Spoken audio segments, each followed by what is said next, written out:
ज्ञानाच्या प्रकाशाने आयुष्य बदलते, पण काहींसाठी तो प्रकाश पोचणंही कठीण असतं.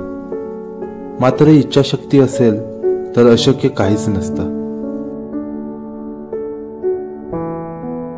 ही कहाणी आहे सुकुमार माणिकराव सातपुते यांची, एका अंगणवाडी मदतनीसची, ज्यांच्या आयुष्यातील शिक्षणाचा अध्याय कधी उघडलाच गेला नव्हता. घरच्या परिस्थितीमुळे त्यांचं शाळेत नाव होतं, पण त्या कधीच शाळेत जाऊ शकल्या नाहीत. माझे नाव सुकुमार माणिक सातपुते. मी पुसणे अंगणवाडी क्रमांकची मदतनीस आहे. ज्यावेळेस आमच्याकडे प्रकल्प सुरू झाला तेव्हा मग आमच्या प्रकल्प सहाय्यक आम्रपाली मॅडम आल्या. मग त्यांनी सुरुवात केल्या की अंक लिहायचे कसे, अक्षर कसं काढायचं, सगळं मुलांना त्यांनी शिकवू लागल्या. मग मला काहीच येत नव्हतं. मग एक वेळेस काय झालं, आमच्या कार्यकर्ते नव्हत्या, मंगलताई कांबळे, त्यांनी ट्रेनिंगला गेल्या. ट्रेनिंगला गेल्यावर मग मी कॅलेंडर लावले. मला काय वाचता येत नव्हतं, लिहिता येत नव्हतं. मग ते उलट सुलट झालं. मग मॅडम आल्या. मॅडम मला रागावल्या थोडंसं की तुम्ही असं कसं लावलो. मग मला थोडं वाईट वाटलं. मी रडल्यावर मग असं कसं तरी फुलालं मला की मग ज्यावेळेस मॅडमने मला रागवले त्याचं दुःख वाटलं नाही की आपण काहीतरी शिकलंच पाहिजे. मॅडम जे शिकवतात, कार्यकर्ते मंगलताई शिकवतात, त्याच्याकडे मी लक्ष दिले. त्यांनी मग आकार, रंग ओळखणे, मचा काय शब्द होत्या, मामा, मामी, मकेचं कणीस, मासा, मगर, असे बरेच शब्द त्यांनी शिकवल्यावर मग मी म्हणलं आपण बी या दोघीकडे लक्ष दिले मी की आपण पण शिकलंच पाहिजे. म्हणून मी माझ्या काढायला शिकले. परत धोरणीकरणामध्ये स्वतःच करू लागले. मग सारखं लक्ष देऊन मी सुरुवात केली की वाक्याकडे गेले. वाक्यातून मग वाचायला पण सुरुवात केली आणि लिहायला पण हळूहळू सुरुवात केली. नमस्कार, माझं नाव आम्रपाली सोनवणे. मी प्रगत शिक्षण संस्थेमध्ये 3 वर्षापासून काम करते. ज्यावेळेस पुसणे अंगणवाडी क्रमांक ही माझ्याकडे आली त्यावेळेस अशी स्थिती होती की मदतनीसताई आणि सेविकाताई दोन्ही शिकवत होत्या मुलांना. गाणी गोष्ट हे सर्व चालू होतं त्यांचं नियमित. परंतु ज्यावेळेस सेविकाताई अंगणवाडीत नसायच्या, मीटिंगला वगैरे जायच्या, त्यावेळेस काय व्हायचं, मदतनीसताई उपक्रम घ्यायच्या सांगितलेले, परंतु त्यांना वाचता लिहिता येत नव्हतं हे मला माहित नव्हतं.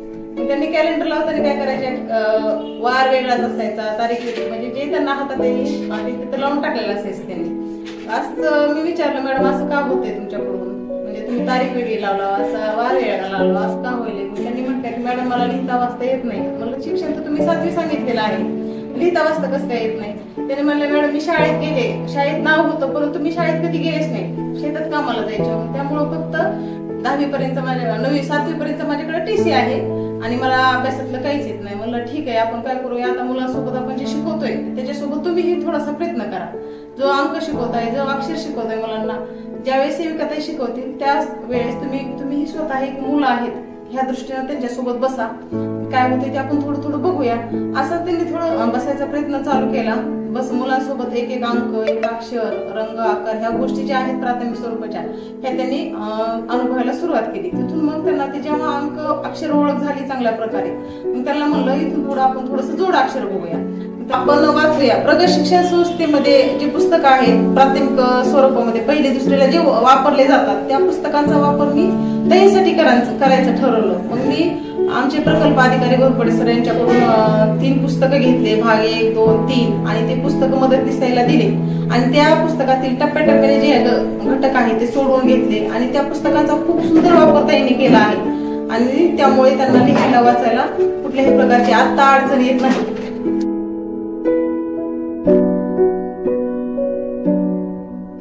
नमस्ते सर, माझं नाव मंगल कांबळे, पुसणे अंगणवाडी कार्यकर्ती 1 नंबर आहे. तर सर प्रगत संस्था आल्यापासून सुरुवातीला आल्यावर असं वाटत होतं काय प्रशिक्षण काय काय काय असं वाटत होतं, पण नंतर अक्षरशः पाहिलं त्यावेळेला एवढी उत्सुकता आली. माझं ऑपरेशन झालं होतं, डोळ्याचं ऑपरेशन झालं होतं, तरी सुद्धा मी घरी थांबले नाही. माझ्या मदतनीसला तर आडवी सुद्धा घेत नव्हती. काय तर सांगितलं तर ताई काय करू, काय करू म्हणल्याच्यानंतर सर मी काय केले माहितीये, सारिका एका एकावर खून करून ठेवते तसं म्हणून काय खुना करून ठेवले. नंतर आपल्या मॅडम आल्या, प्रगत संस्थेच्या सोनवणे मॅडम, त्यांनी सगळ्या मुलांना दाखवलेल्या असं म्हणजे धूमपट पाठीवर असं, मग ताई तुम्ही एवढे हे करतात, मुलं माझ्यापेक्षा जास्त शिकलेले तेवढे छोटे असून तर माझी बी इच्छा आहे की शिकायची, तर तुम्ही आणि मला पण थोडं सांगा, मॅडम पण सांगतात आल्यावर. असं म्हणल्याच्यानंतर अगं सारिका असं उपाय शिकल्यावर तू लक्ष दे, बरोबर मी तुला मदत करते. मॅडम पण आल्यावर तुला सांगतात तू रोजच्या रोज काय कर, एक उजळणीचं पुस्तक घे, त्याच्यावर ग ग ग ग असतंय. तिला माझा विश्वास होता. ज्या वेळेला सोनवणे मॅडम आल्या त्यावेळेला तिला एवढा विश्वास वाटला की मी नक्की शिकत. मग तिनं स्वतःनी वही आणलं, एक पुस्तक आणली, नंतर इथले काय अक्षर इथलेच बघून बघून घेऊन चालली. आता एवढं छान सर लिहिते तिनं आणि त्यातल्या त्यात प्रगत संस्थेची एवढी तिला मदत मिळाली. माझ्यानं होत आहे तेवढं असं मी पण तिला शिकवले, सांगितले. आता तिनं छान लिहिते. नंतर तुम्हाला बिल सुद्धा तिनंच करते सर.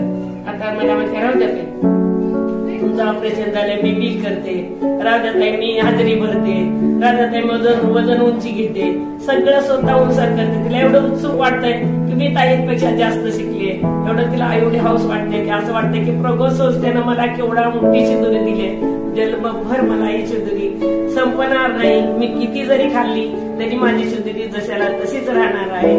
नमस्ते सर, मी एवढं बोलून संपवते.